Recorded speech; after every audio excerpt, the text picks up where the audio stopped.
Les enseignants de la grande coalition présidentielle tiennent à partager avec l'opinion nationale et internationale sur la situation politico-sociale du pays. Cette situation se caractérise par des scènes de violence, des perturbations dans le système éducatif. C'est pourquoi le mouvement des enseignants de la grande coalition ne peut rester passif face à cette situation. En effet, depuis quelques semaines, l'opposition sénégalaise se distingue tristement par des appels à la violence. Le mouvement des enseignants condamne avec véhémence ces comportements qui frisent l'enfantillage.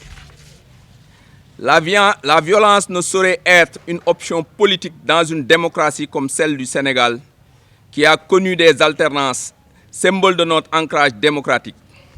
Ces dérives et écarts antidémocratiques de l'opposition ne relèvent pas d'un homme politique mature et responsable.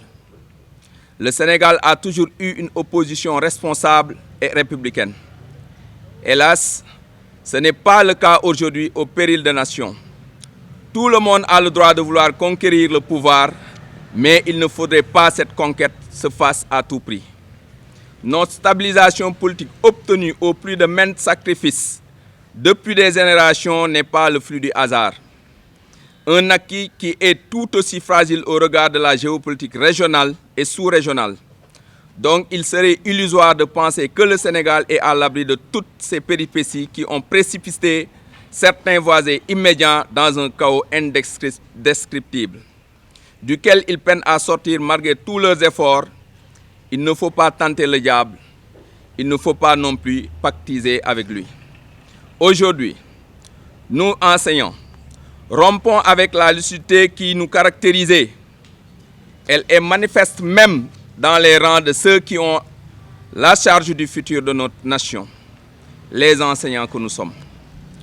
Au regard des efforts consentis par l'État du Sénégal pour améliorer les conditions de vie et de travail de cette composante importante de notre nation, le chef de l'État, son Excellence le président Macky Sall, a mis beaucoup de moyens pour l'amélioration de notre espace scolaire avec le PRORAP, l'élargissement de la carte scolaire et universitaire, la formation des enseignants, le recrutement des 5000 enseignants pour pallier au gap, enseignants pour qui le décret 2023-687 modifiant le décret 99-908 vient d'être signé, et le projet de décret modifiant le décret 74-347 pour la prise en charge et la rectification d'une injustice vécue par les enseignants appelés décisionnaires mis dans le circuit.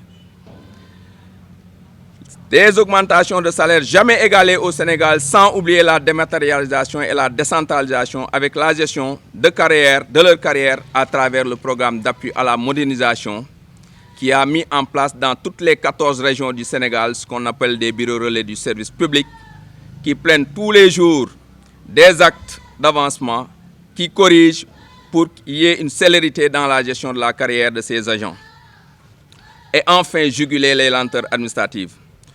Au regard de tous ces efforts, l'école reste, à cause d'enseignants porteurs d'idées maléfiques, d'une opposition qui finit de montrer son niveau d'irresponsabilité, n'est pas une manifestation de reconnaissance et de loyauté. L'école devrait être épargnée de tels agissements. J'appelle donc les enseignants de tous bords à plus de lucidité et de responsabilité pour une école stable, viable, dans un Sénégal paisible et prospère. Vive le Sénégal, vive la République, vive Benno Bokk Yakaar et vive son Excellence le président Macky Sall.